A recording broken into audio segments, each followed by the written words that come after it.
기쁘기만한 소식 복음 11번째.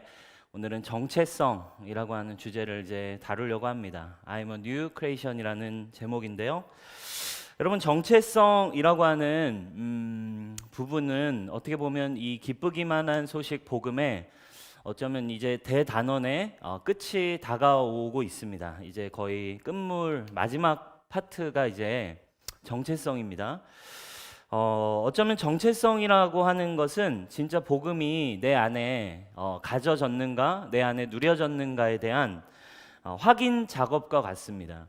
그러니까 결국 우리가 진짜 복음이 나에게 기쁘기만 한가? 복음이 정말 나에게 은혜를 주는 소식인가? 정말 복음으로 나는 내 삶이 변화되고 있는가에 대한 사실 실제적인 분기점은 현상은 사실 내 마음속에 이제 정체성이라고 하는 어떤 가치, 그리고 나를 인식하는. 그래서 정체성이라고 하는 뜻이 뭘까요? 국어사전엔 이렇게 나와 있어요. 변하지 않는 존재의 본질을 깨닫는 성질, 이렇게 나와 있어요. 한국말이 이제 어렵죠. 그러니까 변하지 않는 존재가 있는데 그 변하지 않는 존재의 본질이 뭔지를 이제 내가 깨닫는 거예요. 내 안에는 어떤 상황 환경에도 어떤 여건 속에서도 변하지 않는 절대로 흔들리지 않는 어떤 본질이 있는데 그 본질의 성질이 뭔가, 이걸 내가 깨닫는 것이 정체성인 거죠. 그래서 그 정체성을 뭘로 가질 거냐, 사람의 시선, 돈, 외모, 어떤 보여지는, 결국 우리는 지나면서 많은 것들을 우리의 정체성 안에 심어놓고 그게 내 정체성이라 믿고 사는 거죠.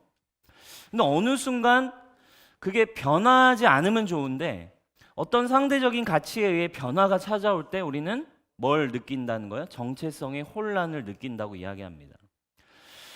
결국 우리의 존재의 본질이 무언가, 나는 어떤 존재인가를 내가 어떻게 믿고 있는가가 결국 나의 삶을 결정하게 된다는 거예요.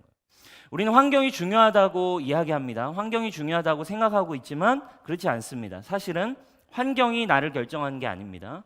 나의 내면이 결정하고 있는 거예요. 어떤 10명의 사람이 있다고 생각해 봅시다. 10명의 사람에게 너가 앞으로 1년 동안 100만 원만을 너가 가질 수 있어 라고 이야기한다면, 만약에 여러분 환경이 우리의 인생을 결정한다면 10명의 사람에게는 그 100만 원이라고 하는 환경 때문에 아마 모두에게 똑같은 결과가 나타나야 할 겁니다. 그러나 100만 원이라고 하는 이 돈을 10명에게 1년간 주었을 때 아마 그 결과는 굉장히 다 다르게 나타날 거예요. 누군가는 100만 원을 1000만 원으로 버는 사람이 있을 것입니다. 또 누군가는 이 100만 원 때문에 정말 죽고 싶은 마음을 갖는 사람도 때론 있을 거라는 거예요. 그럼 뭐가 결정한다라는 거예요? 우리 인생이라는 건 사실은 환경이 결정하고 있지 않아요.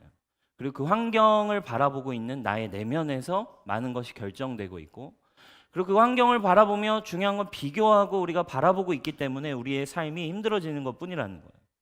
결국 여러분, 내가 누구인가, 우리가 이 기쁘기만한 소식 복음 시리즈에서 다뤄온 한 가지 주제는 그거예요. 너 정말 네가 누구라고 믿고 있어? 너 이러한 주님이 주신 진리가 있어? 주님이 너에게 베푸신 은혜의 소식이 있어? 이미 이루어진, 이렇게 수많은, 다 이루셨다 할 때 이렇게 다 이룬 수많은 것들이 있는데, 그래, 이제 너는 그 믿음을 사용해서 네가 누구라고 믿고 있니? 이게 굉장히 중요하다라는 거예요. 나의 정체성은 곧 나의 믿음의 실체입니다. 나의 인생의 관점이기도 하고 나의 삶의 목적이 되기도 합니다. 그리고 나의 삶을 움직일 수 있는 원동력 또한 정체성입니다. 비전 또한 나의 정체성에서 결정되어지게 되어 있습니다. 정체성이 뭐냐에 따라 삶의 방향이 달라지기 때문이죠. 많은 그리스도인들의 삶에 찾아오는 문제들은 사실은 깨어진 정체성에서부터 오고 있는 거예요. 태초에 깨어진 정체성. 우리가 첫 시간에 다뤘죠. 내가 타락한 존재라고요. 컵을 깨뜨렸습니다. 내가 깨어진 존재로부터 시작된, 그러니까 내 깨어진 정체성에서부터 많은 그리스도인들은 여전히 힘들어하고 있어요. 복음을 믿음에도 우리가 그 과정 가운데 다뤘죠. 당신 복음을 믿습니까? 그럼 두려워한다는 건 죄입니다. 두려움이라고 하는 건 죽음의 산물이에요. 죽음 때문에 오게 된 마음의 현상이라고 우리가 배웠어요. 두려움을 여전히 허용하고 있다는 건 복음에 있을 수 없는 일이라는 걸 우리가 배웠어요. 그러니까 지속적으로 우리의 마음속에 내가 누구인가 이걸 계속해서 고민하는 거죠. 여전히 주님이 내 안에 계시지만 은혜를 받았지만 은혜가 일하지 못하고 용서하지 못하고 늘 상처받았다 이야기하고 늘 힘들다 얘기하고 늘 비교하고 결국 뭐의 문제라는 거예요? 정체성의 믿음의 회복이 필요하다라는 것입니다. 결국 여러분 우리 안에 이 죄로 물든 그 존재가 더 이상 이제는 그리스도 안에서 내가 아니구나. 그런 나는 죽었고 내 안에 그리스도가 사시고 그리스도로 말미암아 나는 새로운 피조물, 새롭게 태어난 새로운 창조물이 됐구나. 이게 바로 나구나라는 걸 사랑하는 여러분 믿음으로 이 시즌 정말 여러분 견고해지는 은혜가 있기를 예수님의 이름으로 축원합니다. 그래서 여러분 내 마음에 남아있는 죄 그리고 내 마음에 있는 상처 이 쓴뿌리에 반응하는 그 자아는 뭐라고 얘기했어요? 거짓 자아 그리스도 안에서 내가 아닌 거예요. 거짓 자아이고 그리스도 안에서 새롭게 태어난 나의 영이 나의 속사람이 진짜 나다라고 믿는 거 이거 중요하다라고 이야기했죠. 우리 고린도후서 오늘 본문을 가지고 좀 한번 생각을 해봤으면 좋겠어요. 우리가 결국 새로운 피조물의 존재로 정체성을 갖고 살아가는 것 모든 걸 종합해서 복음을 믿었다, 복음을 사랑합니다, 예수님을 믿겠습니다, 하나님을 위해 평생 여러분 신앙생활 평생 할 건데 결국 뭐가 있어야 돼요? 여러분 안에 실제적인 정체성의 믿음이 복음 안에 분명해지기를 주님의 이름으로 축복해요. 고린도서 5장 17절 오늘 본문의 마지막 장면 마지막 본문 이렇게 나오죠. 그런즉 누구든지 그리스도 안에 있으면 새로운 피조물이라 이전 것은 지나갔으니 보라 새 것이 되었도다. 너무 중요한 사실 복음의 선포입니다. 여러분 이 말씀 좋아하시죠? 새로운 정체성이에요. 우리는 새로운 피조물, new creation, 새로운 창조물. 여러분 놀라운 일 아닙니까? 태초에 창조를 하셨어요. 태초에 창조한 창조물은 크리에이션은 원래 크리에이션은 아담과 하와였어요. 근데 주님이 예수 그리스도 안에서 저와 여러분을 뉴 크리에이션, 새로운 창조를 시작하셨대요. 할렐루야. 여러분 이건 놀라운 소식이에요. 하나님이 태초에 천지를 창조하시니라로 성경은 시작되고 있어요. 하나님의 존재, 하나님의 존전, 하나님의 그 실존에 대한 이야기. 태초에 하나님이 천지를 창조하시니라. 그러나 이 성경 말씀은 또 한 가지를 우리에게 이야기하고 있어요. 그리스도 안에 내가 새로운 창조를 시작했다. 그것은 저와 여러분인 줄 믿으시기 바랍니다. 그리스도 안에서는 완전히 태초와 같은 새로운 창조물로 저와 여러분이 새롭게 태어났음을 믿으시기 바랍니다. 누구 안에서? 다 그리스도 안에서래요. 근데 문제는 이게 결론으로 선포하고 있는데 우리 안에 이런 패턴이 있다는 걸 설명하는 거예요. 14절. 자, 복음을 이제 쭉 설명합니다. 그리스도의 사랑이 우리를 강권하신대요. 우리가 생각하건대 한 사람이 모든 사람을 대신하여 죽었은즉 모든 사람은 죽은 것이라. 여러분 놀라운 선포예요. 한 사람이 모든 사람을 위해 죽을 때 어떻게 된 거래요? 이 세상 모든 사람도 이미 다 어떻게 된 거래요? 이미 죽은 거래요. 왜 모든 사람이 죽은 걸까요? 그분이 모든 죄의 심판과 죄의 대가를 жил머지고 죽으셨어요. 모든 사람을 위해. 그래서 사실 영적으로 보면 모든 사람은 이미 그리스도 안에 죽은 거예요. 할렐루야. 사실 이건 어려운 문제가 아닌 거예요. 이미 나도 그리스도 안에 함께 죽은 자구나. 그래서 우리가 복음을 믿을 때 당연히 깨달아지는 거예요. 그러니까 이미 다 죽었는데 누가 이걸 알게 돼요? 믿음을 가진 자들. 예수님만 죽은 믿음이 아니라 정말 모든 사람이 죽었구나. 나도 정말 이미 죽은 거구나. 그리고 내 안에는 내가 믿음을 가진 순간 내 안에는 뭐가 임하는 거예요? 부활의 생명이 임하는. 모든 사람 죽었습니다. 그러나 내가 그리스도를 믿은 순간 나는 죽었고 그리스도의 부활에 연합하여 나도 새로운 피조물로 부활한 존재로 살게 됐다라는 게 사실은 복음이에요. 아멘. 그래서 여러분 우리는 죄에 대하여는 이미 죽은 자예요. 이 기쁜 소식을 그러니까 문제는 누가 듣고 믿느냐. 그래서 처음 복음을 들을 때는 다 이렇게만 믿는 거예요. 예수님만 죽은 걸로 믿는 거예요. 그래서 오늘 성경 분명히 이게 한 사람이 죽을 때 모든 사람이 이미 다 죽었대요.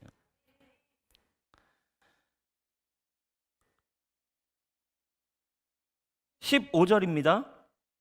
그래서 어떻게 됐대요? 그가 모든 사람을 대신하여 죽으심은 살아있는 자들로 하여금 다시는 이제는 그들 자신을 위해 살지 않고 오직 그들을 대신하여 죽었다 다시 살아나신 이를 위하여 살게 하려 함이라. 14절과 15절이 사실은 합치면 갈라디아서 2장 20절의 말씀이 되는 거예요. 내가 그리스도와 함께 십자가에 못 박혀 죽었나니 이제는 내가 사는 것이 아니요 내 안에 누구께서 그리스도께서 사시는 것이라. 이제 내가 육체 가운데 사는 것은 나를 사랑하사 자기 아들을 버리신 하나님의 아들을 믿는 믿음으로 내가 살아간다. 그러니까 이제는 죽고 다시 살아나게 된 것이 복음이라는 설명을 합니다. 16절에 근데 중요한 이야기를 우리에게 하는 거예요. 자, 이게 복음이야. 이걸 우리가 믿고 있어. 16절을 강조합니다. 그러니까 이제 아직 개역개정 먼저 띄워주세요. 본문. 그러므로 우리가 이제부터는 어떤 사람도 육신을 따라 알지 아니하노라. 비록 우리가 그리스도도 육신을 따라 알았으나 이제부터는 그같이 알지 아니하노라. 이게 무슨 말인지 세 번역으로 읽어볼게요. 16절입니다. 자, 16절 우리 한번 읽어보겠습니다. 시작.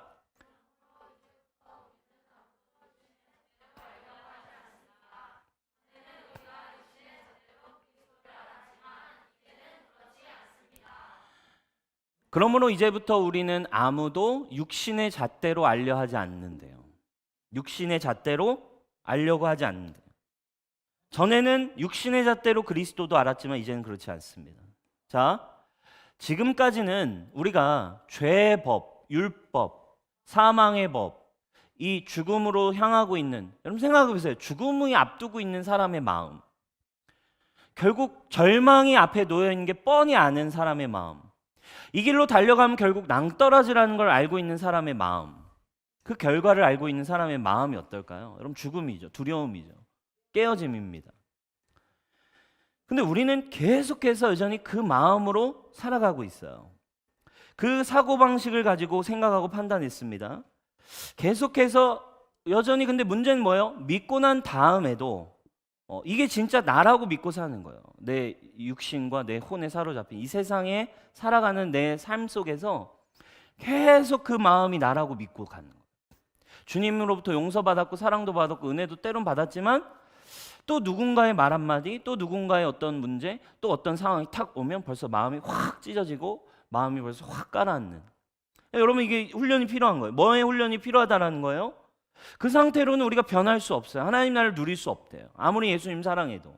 그래서 우리에게 뭐가 필요하다라는 거예요? 육신의 잣대로 사람을 알려고 하지 않는 새로운 피조물의 잣대. 새로운 피조물의 잣대라는 건 뭐예요? 새로운 피조물의 내면의 사고방식을 갖는 거. 이게 정체성이라는 거예요. 정체성은 새로운 피조물이 갖는 사고방식입니다. 누가 어떤 패턴으로 생각할 것인가. 여러분 안에 이 새로운 피조물의 사고방식이 필요하다라는 거예요. 왜 그랬대요? 우리는 그러다 보니까 어떻게 한대요? 우리 안에 새로운 정체성이 일하지 못하는 이유 중 하나는 예수님도 그리스도도 구원자도 육신의 잣대로 구원자를 알았대요. 여러분 오늘날 너무 많은 그리스도인들이 이런 식으로 그리스도를 알아가고 있어요. 육신의 잣대로 그리스도를 안다는 게 무슨 말일까요? 인간적인 기준으로 예수님을 평가하고 판단한다는 뜻이에요. 주님 주신 사랑 좋지만 어때요? 주님이 이만한 사랑을 주셨으니 나도 이만큼은 드려야 될 것 같은 마음. 다 뭐예요? 인간적인 마음. 그죠? give and take. 주님이 이런 사랑을 주셨는데 그 마음으로 또 어떻게 해요? 정죄도 하는 거죠. 너 주님의 그런 사랑 받았다면서 어떻게 그렇게 살아? 교회 안에서의 설교도 그렇게 나가고 공동체도 그렇게 변하고 서로가 서로에게 뭐가 되는 거 바리새인이 되어가는 거예요. 은혜 안에 일하는 기준이 아니라 자꾸 육신의 기준으로 그리스도를 아니까 어떻게 그런 사랑을 받고 그렇게 행동해? 그런 사랑을 받았으면 나도 이만큼은 주님께 드려야 되는 거 아닌가? 귀한 마음이에요. 그러나 이 기준으로 그리스도를 인식하기 시작하면 문제가 생긴다는 거예요. 어떤 일이 있을까? 주님이 이런 사랑을 주셨는데 또 자신에게 어떻게 내가 아직도 이렇게 살 수 있지? 나는 자격이 없는 것 같아요. 나는 여전히 용서받지 못할 거야. 어떤 기준이에요? 예수님을 그냥 나 정도로 생각하는 거예요. 이 정도는 참으실 수 없겠지.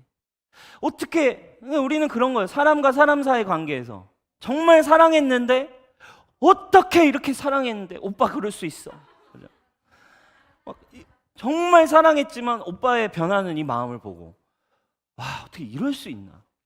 그러니까 우리가 이런 어떤 인간적인 마음을 우리 오빠는 아니지만 우리 나를 사랑해 주신 예수님께도 이제 적용해 버리는 거죠. 주님 정말 이런 사랑을 주셨는데 나는 왜 이렇게밖에 하지 못하나. 주님 나를 여전히 사랑하시지 않을 거야. 난 용서받을 수 없을 거야. 이런 부분은 내가 용서받지 못할 거야.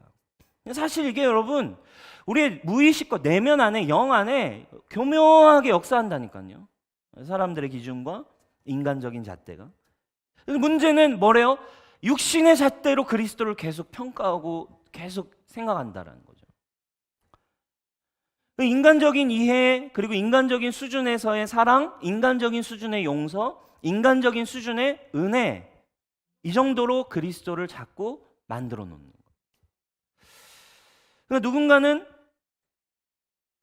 예수님을 또 이렇게 믿어요. 주님이 주신 십자가 사랑, 정말 죄의 문제를 해결하신 이 복음, 이걸 내가 정말 어쨌든 받았다면 행함으로 제대로 끝까지 잘 지키지 않으면 결국 주님이 이 구원을 뺏어가실 수 있다.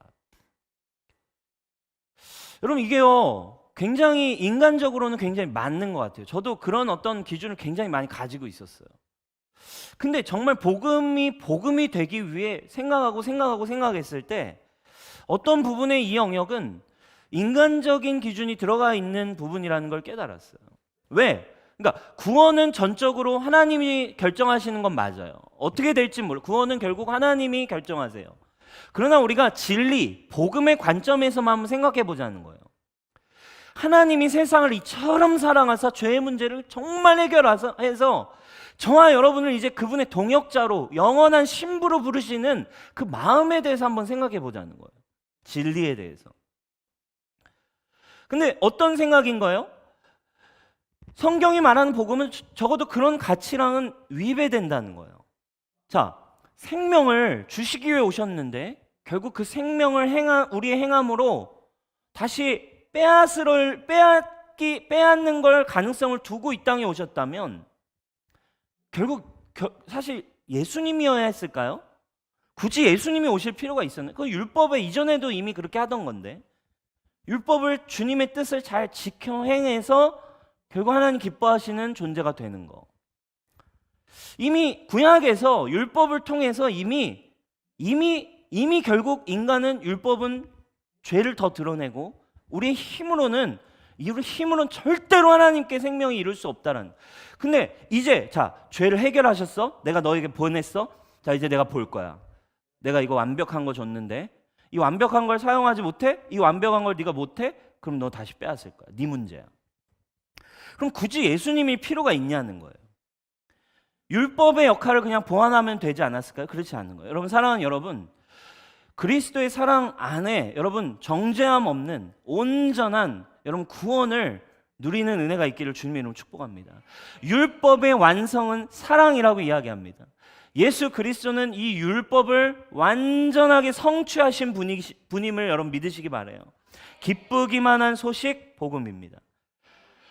자, 죄의 문제를 완전히 해결하려고 오셨는데 그게 해결 안 된다고 낙제가 된다.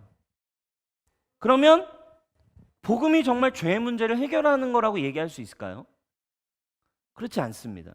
중요한 것은 자꾸 우리는 이 어떤 복음에 대한 것을 자꾸 인간적인 잣대. 받았으니까 너 이대로 행하는 걸로 보여줘. 이 행함이 먼저가 되는 순간 사실은 믿음 고장나게 되어 있어요. 우리가 계속 얘기하죠. 사과 나무가 되면 사과 열매가 맺어집니다.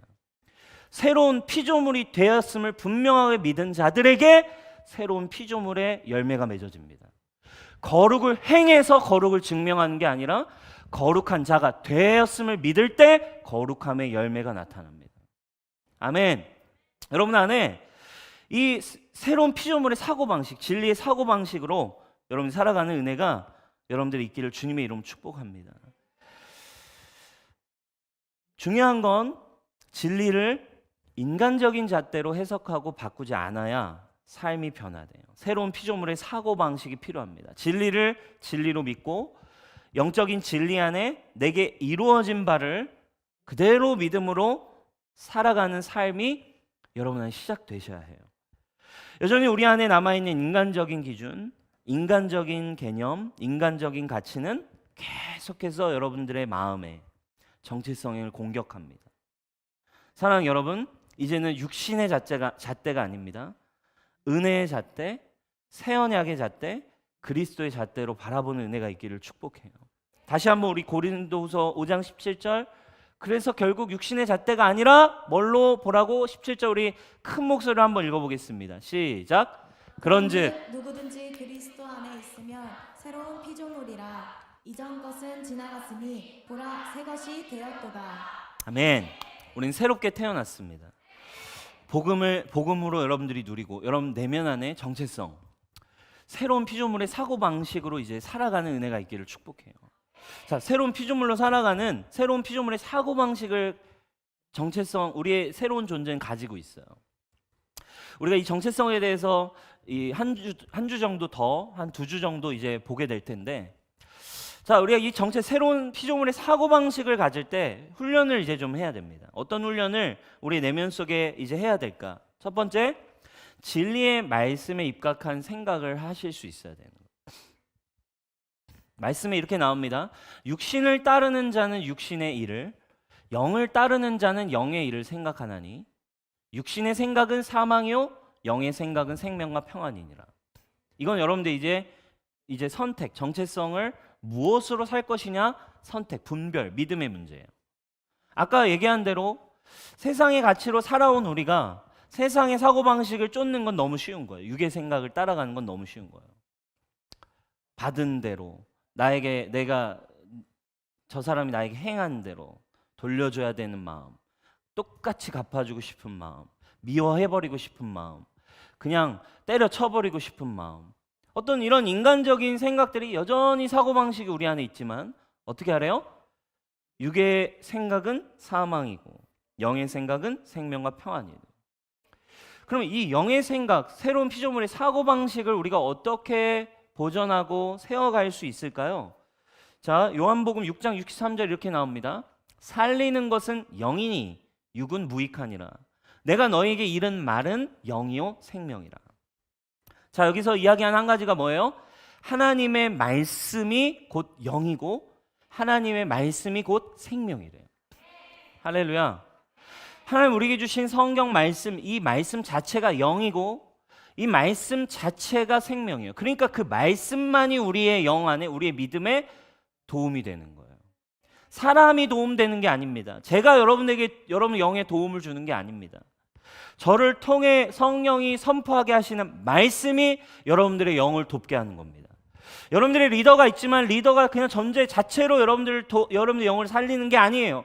여러분의 리더를 통해 하나님의 말씀이 영이기 때문에 그 말씀이, 그 말이 여러분들을 살리고 돕는 일이 된다는 거예요. 말씀이 영이고 생명이다. 우리는 자꾸 이 세상에 타락한 세상, 사람이 만들어낸 사고방식에서 우린 살아가요. 그러니까 자꾸 자연스러워요. 때리면 나도 때리는 게 자연스럽고, 저 사람이 저 사람이 미운 짓을 하면 내가 그냥 미워하는 게 자연스럽죠. 그러나 그런 육신의 패턴은 결국 끝이 뭐예요? 사망이에요. 미움을 묵상하는 순간 미움은 증폭되고, 두려움을 묵상하는 순간 두려움은 증폭됩니다. 두려움을 허용하는 순간 여러분들 안에 염려와 근심은 이제 기하급수적으로 부풀어 오르기 시작하겠죠. 그러나 여러분 중요한 거는 이제 우리 안에 우리가 거듭났고 새로운 피조물의 사고방식을 이제 갖는다는 건 이 세상의 죄의 시스템이 자연스럽지만 그 상황 속에 하나님의 말씀으로 생각하고 하나님의 말씀으로 영으로 바라보는 이 삶이 자연스러워질 때 이제 그것을 뭐라고 얘기하는 거예요? 초자연이라고 이야기하는 것입니다. 영의 생각이 우리의 삶에 시작될 때 그때 비로소 사랑하는 여러분 기적이 시작될 수 있는 거예요. 그냥 미워하기만 했던 사람이 이제 하나님의 말씀, 뭐 원수를 사랑하라, 내가 너를 사랑한 같이 너희도 사랑하라, 주님의 말씀이 이제 내 안에 막 일하기 시작하는 순간, 그냥 옛날에 믿기만 했던 사람이 어느 순간 이제 하나님의 마음으로 긍휼의 마음이 막 생겨. 어떤 거요? 자연스럽지 않아요. 세상에선 미워하고 같이 욕해야 맞아요. 자연스럽습니다. 그러나 어느 순간 이제 하나님의 말씀이 나의 사고방식 안에 들어온 순간 뭐가 자연스러워지는 거예요? 이 미워하는 게 자연스러운 게 아니라 하나님의 말씀대로 사랑하려 하고 주님의 긍휼의 마음으로 바라보는 게 내 안에 자연스러워짐. 이것이 초자연입니다. 이것이 기적입니다. 이것이 여러분들의 삶의 복음의 능력이 되기를 주님의 이름으로 축복해요. 그러니까 결국 이 모든 것을 바라볼 때 죄의 패턴, 인과응보, 권선징악, 뭐 어떤 이런 패턴 속에서 여러분 세상을 바라보고 공동체를 바라보고 내 주변 사람들을 바라보면 여러분 교회는 살아남을 수 없어요. 절대로 교회는 살아남을 수 없습니다. 세상의 빛을 전할 수 없습니다. 세상이 7번씩 77번, 그죠? 7번씩 70번 용서해라. 이게 주님의 패턴이라, 주님의 사고방식이에요. 주님의 사랑은 이런 거예요. 자기를 위해 지금 침뱉고 자기를 막 때리고 채찍질하는 사람들을 위해 주님 뭐 하세요? 주님 저들을 용서해 주십시오. 이게 주님의 사고방식, 그리스도 안에 있는 온전한 사랑인데 이게 어떻게 가능하겠어요, 여러분? 우리의 율법으로, 우리의 힘으로, 우리의 행함으로 아닙니다. 오직 여러분 안에 이 기쁘기만 소식의 복음이 믿어지는 은혜가 있기를 축원해요. 아멘. 정말 그리스도와 함께 돼가지고 꼭 내 안에 주님이 사시는 것이, 주님 내 안에 계신 영 속사람이 그리스도가 뚫고 나오는 은혜가 있기를 축원합니다. 그래서 이제 여러분들의 사고방식이, 생각이, 말씀에 입각한 생각들이 세상의 자연스러움이 아니라 말씀의 생각이 자연스러워지기 시작하는 그때부터 여러분이 이제 영의 사람, 여러분 삶에 생명이 일어나는 삶. 그러니까 생명이, 우리가 제자 사역, 영혼들을 섬긴다라고 할 때 그건 생명의 사역이에요. 생명이 있는 곳엔 생명이 흘러갑니다. 그럼 누가 가져야 돼? 영의 생각, 생명의 생각을 갖고 있는 사람 주변에 이 초자연스러움이 일어나는 거예요. 사랑하는 여러분, 이 세상 살아가는 죄의 이 사슬 속에서 여러분 진리 안에 새로운 존재로 살아가는 은혜가 있기를 주님의 이름으로 축복합니다. 아멘. 목사님 그렇게 사는 게 더 피곤할 것 같은데요? 이런 사람은 이미 아직 이 사고방식이 없는 거예요. 새로운 피조물의 사고방식. 목사님 그게 더 힘든 것 같아요. 네, 그러면 이제 곤란하죠, 여러분. 곤란하고 여러분 안에 이 초자연적인 하나님의 생각, 더 이상 두려워하지 않는, 더 이상 상처받을 필요가 없는, 더 이상 누군가를 막 어떻게 해야 할 필요가 없는 그리스도 안에 있는 생각을 가지고 살아가는 여러분 되기를 주님의 이름으로 축복합니다. 어떤 상황에서도 어때요? 내가 하나님의 자녀이다. 이게 왜 필요할까요? 여러분 살다 보면 여러분들의 자존감을 무너뜨리는 순간 오지 않아요? 그렇죠? 수많은 사람들을, 세상의 기준, 세상에 살아가는 어떤 여러 가지 상황, 나의 진로, 수많은 여러분들의 정체성과 막 자존감을 막 무너뜨리는 순간들이 올 때 우리는 뭘 붙들어요? 나는 하나님의 자녀다. 나는 더 이상 두려움의 노예가 아니다. 나는 주의 자녀. 이런 선포, 찬양을 하는 거 다 어디에 쓰여 있는 말씀이에요? 성경 말씀이 우리에게 하시는 말씀이에요. 하나님의 말씀은 영이고 생명입니다. 어떤 순간에도 난 하나님의 자녀야, 이걸 붙들 수 있는, 이것이 우리에게 생명을 주는 거죠. 너 넘어졌지? 너 이제 꽝이야. 사단이 와서 정죄할 때 너 이거 봐, 이렇게 넘어져 있잖아. 너 이렇게 여전히 연약하잖아. 사단이 와서 정죄하고 포기해 라고 이야기할 때, 그러나 어때요? 말씀은 영이고 생명이에요. 그분의 말씀을 따라 그런즉 그리스도 안에 있는 자에겐 정죄함이 없다. 이전 것이 지나갔으니 보라 새 것이 되었도다. 내가 사막에 강을 낼 것이다. 내가 사막에 꽃을 피울 것이다. 일어나 빛을 발하라. 하나님의 말씀이 영이고 생명이어서 수많은 정죄와 문제가 나에게 찾아오는 순간에도 하나님의 말씀의 기준의 생각으로 여러분 정체성이, 사고방식이 여러분 믿음으로 일어난 사람이 되기를 주님의 이름으로 축복합니다. 할렐루야. 옆 사람에 한번 축복하겠습니다. 말씀으로 생각하십시오.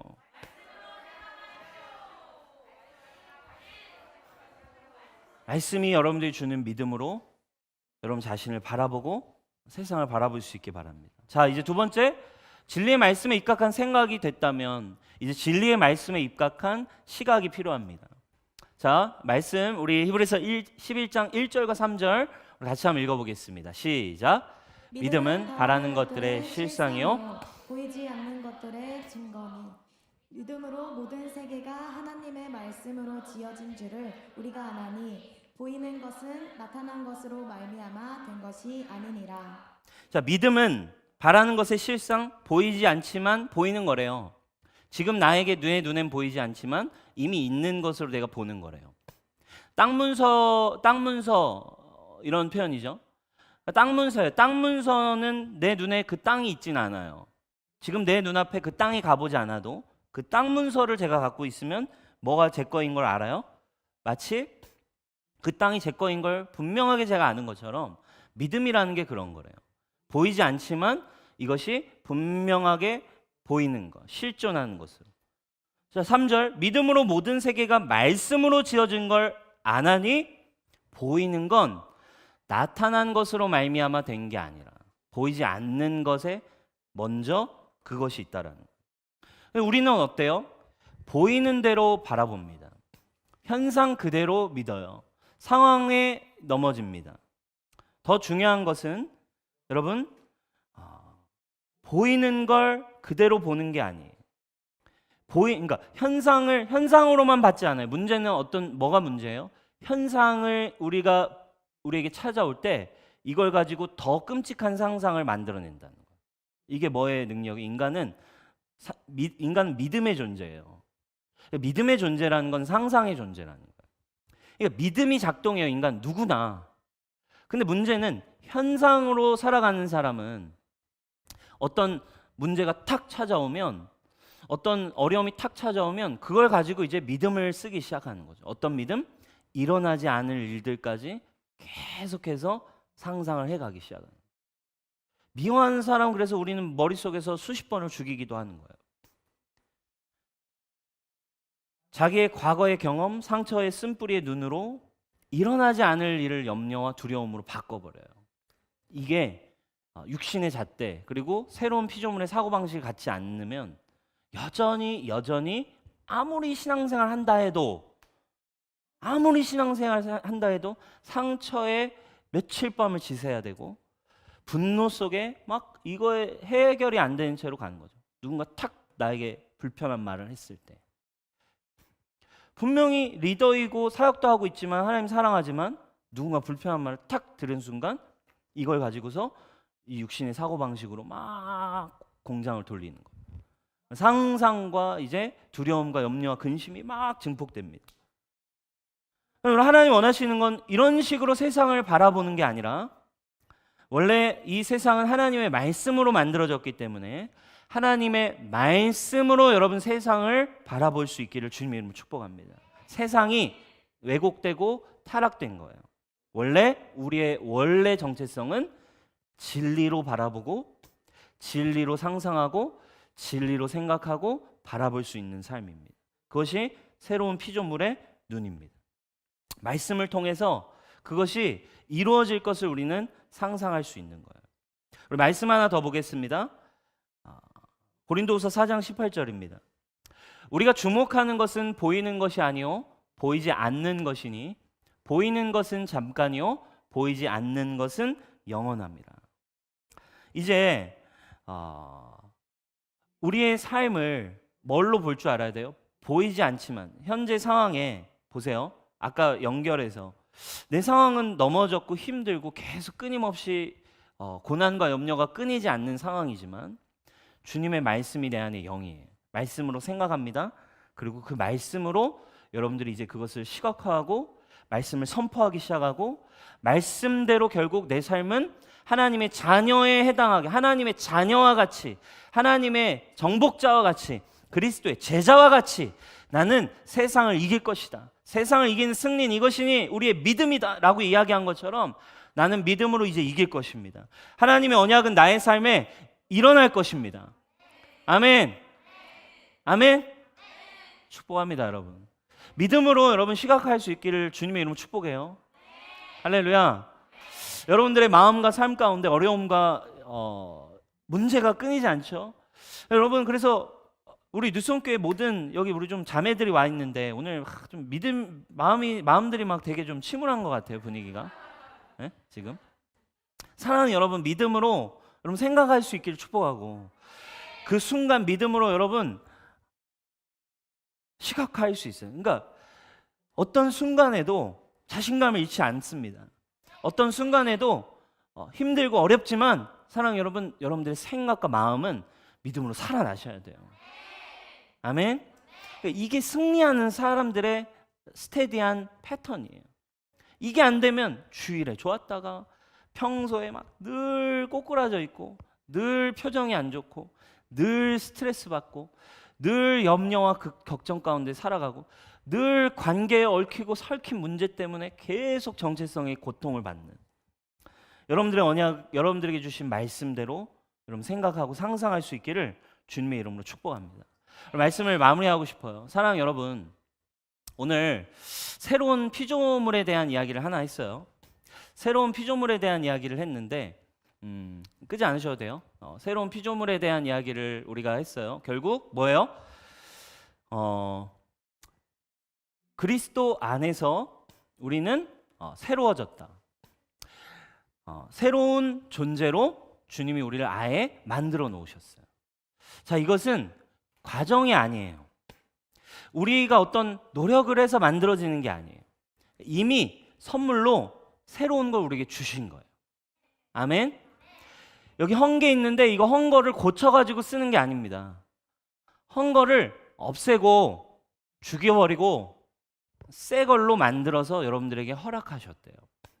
그러니까 그 허락된 새 마음만을 붙들고 살아갈 때, 그 새로운 존재의 믿음을 가지고 살아갈 때 여러분들의 삶에 찾아오는 문제, 세상의 패턴, 죄악, 고통, 이 두려움, 이것들이 여러분 안에 툭 들어올 때 그것이 여러분들에게 문제를 주지 않는 거죠.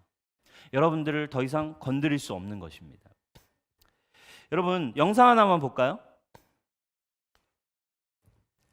You know, I've seen this done a couple of times on a couple of different videos, and I'm not quite sure this is real, and I just want to see what's up. Ooh.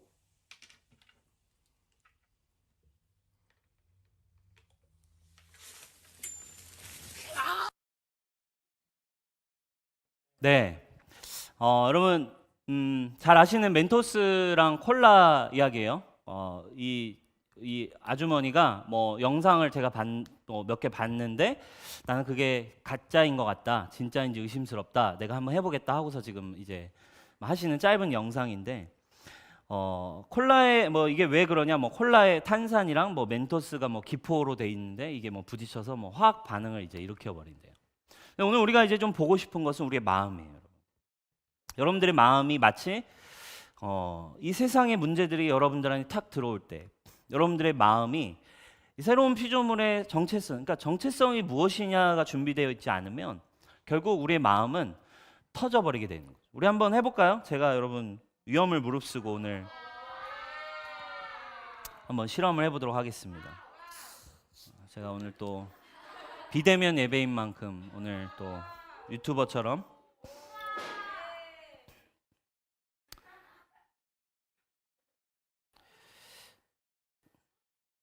이만큼만 넣을까요? 위험할 것 같아. 자, 여러분, 우리의 마음이라고 생각해 봅시다. 이렇게 좀 까맣네요, 그죠?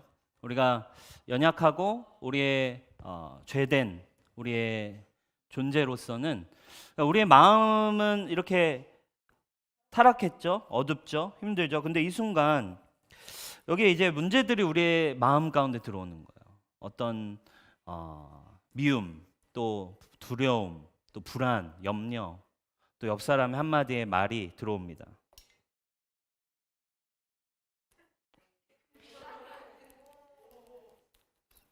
더 많은 문제들이 들어와요. 더 많은 염려들이, 더 많은 어려움들이 우리의 삶에 끊임없이 계속 들어올 때 생각만큼 안 올라오네요. 이게 높게 해가지고 그런가 봐. 우리의 마음이 계속해서 부글부글 끓고 우리의 마음이 어려워집니다. 제가 생각한 건 막 여기까지 올라오는 걸 생각했는데 네. 제로 콜라는 안 된대요? 아, 다이어트 콜라가 된대요? 아, 그래요? 제가 제로 콜라를 사왔군요. 네. 자,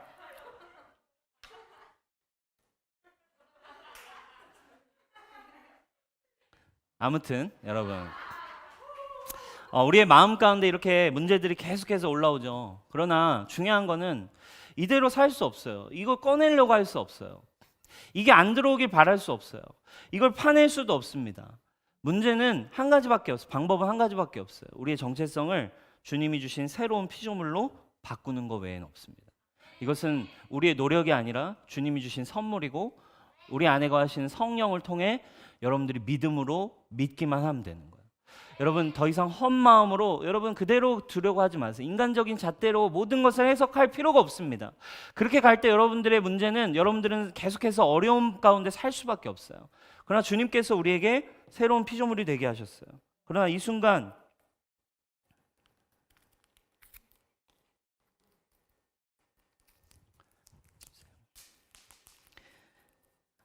이런 문제들이 우리에게 찾아올 때 새로운 피조물은 동요하지 않습니다. 새로운 피조물은 이것을 받지 않습니다. 이것을 반응하지 않습니다. 왜 그렇습니까? 이것이 새롭게 태어난 우리의 존재이기 때문입니다. 이 문제 그대로 바라보고 이 문제 그대로 분별할 수 있습니다. 주님, 이것은 나에게 영향을 줄 수 없습니다.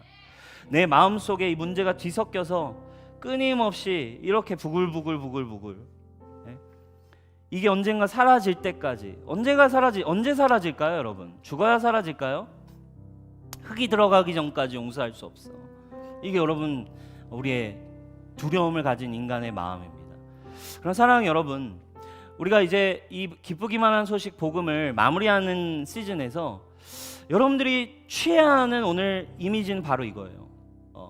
여러분들이 분명히 여러분들의 오늘 마음속에 각인해야만 하는 복음으로 여러분들이 실전에 적용해야만 하는 이미지가 바로 이겁니다. 옛 자아의 마음이 여러분이 아니라 새로운 피조물로 거룩하고 온전하고 하나님의 나라에 살아가고 있고 상처받지 않고 주님을 사랑할 수 있고 영혼을 사랑할 수 있고 어떤 문제도 정복할 수 있고 이 세상을 주님의 나라로 바꿀 수 있으며 하나님의 언약이 나의 삶에 반드시 성취된다라는 믿음을 가질 수 있는 새로운 존재입니다. 이 새로운 정체성으로 이 마음이 여러분의 것임을 날마다 여러분들이 볼 수 있어야 돼요. 큐티하실 때마다 찬양을 들으실 때마다 여러분 날마다 순간마다 주님, 저는 새로운 정체성을 가졌습니다. 새로운 피조물로 사고할 것입니다. 비나, 아들아, 딸아, 너 왜 지금 이 순간 이런 식으로 생각해? 이건 네 생각이 아니잖아. 새로운 피조물의 사고방식으로 여러분 승리하는 여러분 되기를 주님의 이름으로 축복합니다. 우리 자리에 일어나서 함께 찬양하고 우리 기도하는 시간 갖도록 하겠습니다.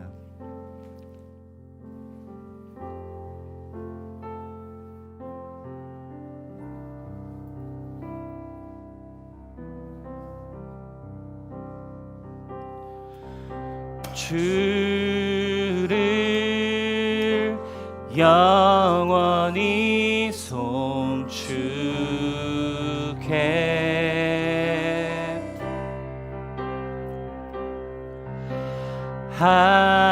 항상 주를 의지하리. 두려움 속에서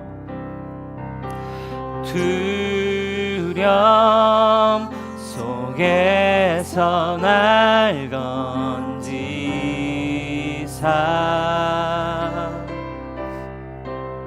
반석 위에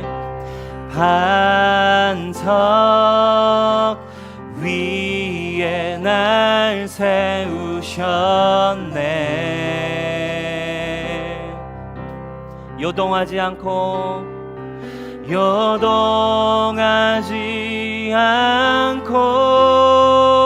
주를 고백하리. 주를 고백하리. 나의 방패 힘과 내 기업 구원자 피난처 강한 성루 언제나 나의 나의 방패